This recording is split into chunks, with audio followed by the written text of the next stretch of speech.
What if I told you that you don't actually need, a massive complicated vocabulary to sound completely fluent in everyday English? You actually just need a pocket knife. Oh, really? Yeah. Specifically, a Swiss Army knife. Ah, okay. I see where you're going with this. Think about those little red multi-tools. You pull the exact same handle out of your pocket every single time. Right. But depending on the situation, you unfold a totally different piece. Like 1 second you're using it to, I don't know, cut an apple, and the next second you're turning a screw, or then you're opening a bottle. It's the exact same tool, but it's doing entirely different jobs. It is, yeah. So today in our deep dive, we're looking at the English language equivalent of that Swiss Army knife. And the word is take. T-A-K-E. Take. Yeah, it's wonderful to be here with you. And honestly, that analogy is absolutely perfect. Take is one of the hardest working words we have in English. It really is. Recently we did a deep dive on the word get. Yes, we did. And we learned that when you combine a simple verb with a tiny preposition, so words like up or out or on, you create what we call a phrasal verb. Right, a phrasal verb. And it completely changes the meaning. Yeah. So today is the natural follow-up to that. We are exploring 20 incredibly common English expressions that are built entirely around the word take. So our mission today is really simple. We want to break these down slowly, carefully, and clearly for you. We're basically going to give you the keys to unlocking an enormous amount of everyday spoken English. Exactly. We want you to feel confident. So let's just jump right in, right? We have a lot of tools to unfold here. We do. So let's start with the most flexible tools in the knife. Okay. We can think of these as the multitaskers. The multitaskers, I like that. Yeah, these are expressions that don't just have one meaning. They actually have 3 completely different meanings, depending purely on the context. And the secret to understanding them is to visualize what the little preposition is doing. Okay, let's unpack this. So our very first one is take off. Take off. Now, if I hear a phrase that means 3 entirely different things, my first thought as a learner is, how am I supposed to know which one people mean? Right. But please don't worry. I promise you the situation, the context will make it instantly obvious. Let's look at the logic of the word off. Okay. Generally, off means physical separation. Like disconnecting? Exactly. You're disconnecting something from something else. So the first meaning is just to remove clothing. Oh, right. Like, please take off your shoes before entering the house. You are physically separating the shoes from your feet. That makes so much visual sense. You are pulling them off your body. Right. And so the second meaning applies that exact same logic of separation, but to a massive machine, an airplane. Yes. So when a plane leaves the runway and begins to fly, we say it takes off. Like our flight takes off at 9 o'clock this morning. The plane is literally separating from the ground. Exactly. Now, let's take that physical idea of a plane flying upward, and let's apply it to an abstract concept, like a business or a career. Okay. Our third meaning is about becoming suddenly successful or popular. Oh, yeah. Like her new business really took off after she opened the store. It separated from the competition and flew upward. Oh, that's such a great image. Shoes, airplanes, and businesses. And they all use the exact same phrase. Take off. Take off, yeah. Okay, let's move to our next preposition. So instead of moving away, let's move toward. The phrase is take in. Take in. Right. Now, implies absorbing something, bringing something inside a boundary. So the first meaning is to understand and absorb a large amount of information. Like studying. Yeah, exactly. Yeah. Imagine you are listening to a very long, very difficult university lecture. Oh, boy. And your brain is like a sponge. Yeah. You might say, wow, there was so much information, I could barely take it all in. Oh, I see. You couldn't pull all those facts inside your mind? Right. It's like trying to drink from a fire hose. That is the perfect way to describe it. Yeah. So what's the second meaning? Well, the second meaning of take in is a little bit darker. Oh. It means to deceive or to trick someone. Okay. Like, don't be taken in by his charming smile. Interesting. So if we use our spatial logic, it's like a trap. The person is pulling you inside their trick. You are being taken in. That's a really great way to visualize it. Yes. Okay. And the third meaning is, well, it's much kinder. Good. It means to provide physical shelter for someone, to bring them inside your home. Oh. Like, The neighbors generously took in the family after the terrible fire. Right. They welcomed them inside their safe space. Exactly. They took them in. Beautiful. So we have take off and take in. Let's reverse that. Let's look at take out. Take out, moving something from the inside to the outside. Yeah. The first meaning is, well, it's a chore we all do at home. Removing something unwanted. Like, could you take out the trash before we leave? Right. Very straightforward. You're physically taking the garbage out of the house. Yeah. The second meaning also involves leaving the house, but for a much better reason. Which is? To take someone on a date or a social outing. Oh, nice. Like, he took her out for dinner on their anniversary. You were pulling them out of their normal routine to go have fun. I love that. He took her out. But the third meaning for takeout is a bit more aggressive, isn't it? It is, yeah. It means to completely destroy or eliminate something. Let's say the powerful storm took out the electricity across the entire city. Wow, yeah. The storm essentially removed the power. It took it out of the picture entirely. Exactly. And notice how the logic holds up every single time. We're always removing something. Right. Now let's look at the word back. Take back. Take back. Back usually means a return to an original state or location. Okay. So our first meaning is to retract a statement. To grab the words you just said and try to literally pull them back into your mouth. Oh, I've had to do that. We all have. Yes. Like, I take back what I said earlier. I was completely wrong. Yeah, we've all definitely had to do that. Now, the second meaning is one we all use when shopping, right? Yes. Returning an item to a store. You bought a shirt, you brought it home, and now you are returning it to its original place. Like, I need to take this sweater back. It doesn't fit me. Perfect. And the third meaning for take back is emotional. It means to feel deeply nostalgic, to be reminded of the past. Like, hearing this old song really takes me back to my childhood. Your mind is literally being transported back in time. That makes so much sense. The logic makes it so much easier to remember. It really does. Okay, so our final multitasker for this section is takedown. Takedown. Pulling something from a higher position to a lower one. Right. First, to remove a poster or display from a wall, could you take down that old poster? You are lowering it. Second, we use takedown to mean defeating someone. Oh, like in sports. Exactly. Yeah. Especially in sports or a competition. Like, the smaller team managed to take down the champions. You're metaphorically knocking them down to the ground. Knocking them down. I like that. And the third meaning is incredibly common in classrooms and meetings. Right. To write notes on paper. Like, please speak slowly. Let me take down your phone number. Yeah. If you think about it, you are taking words out of the air and pulling them down onto the paper in front of you. That is exactly the visual. Yes. Yeah. So we've seen how these multitasking tools work. The prepositions off, in, out, back, down, they give you the clue you need to understand the meaning. So helpful. Well, we've covered a lot of general tools, but now let's focus on a really specific area of life. Okay. Let's look at how we use take when we are doing the heavy lifting in our lives, our work, our hobbies, and our professional responsibilities. Yes. These are the action words. Yeah. And when we talk about responsibilities, we often use the word on to place weight on your shoulders. So the phrase is take on. Take on. Take on. This means to accept a difficult challenge. Like, I've decided to take on an extra project at work this month.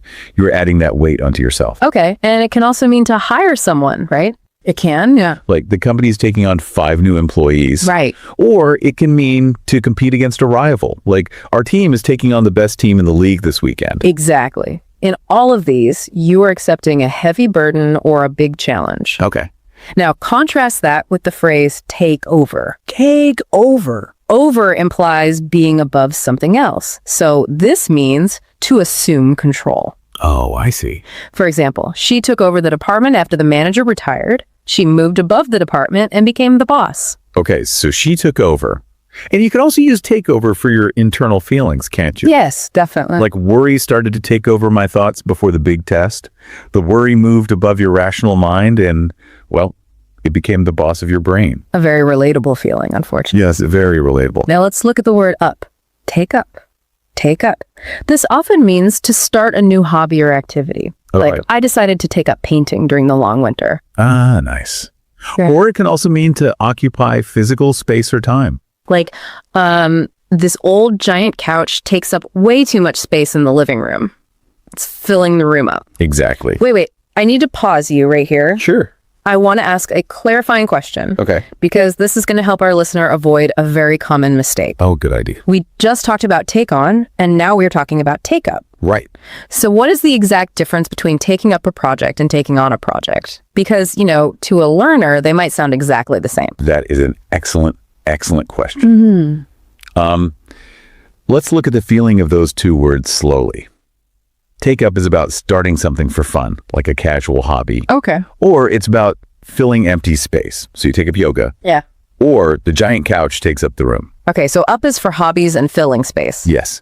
But take on specifically involves accepting a heavy, difficult challenge or a serious professional duty. You take on a massive workload. You take on a demanding new client.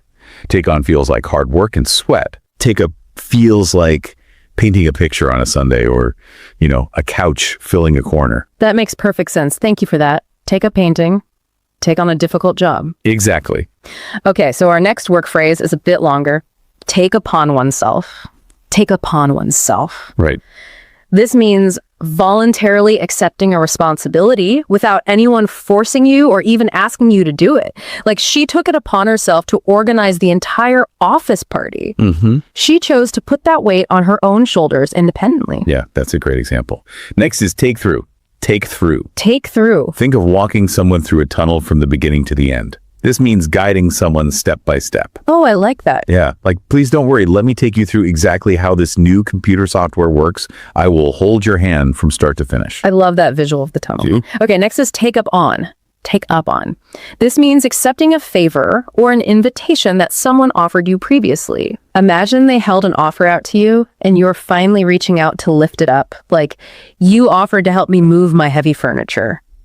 And I think I'll take you up on that. Very natural. And our last phrase in this work category is take up with. Take up with? Take up. With. This actually has two different meanings. First, it can mean associating with someone, usually someone that other people disapprove of. Oh, like she took up with a bad crowd. Exactly.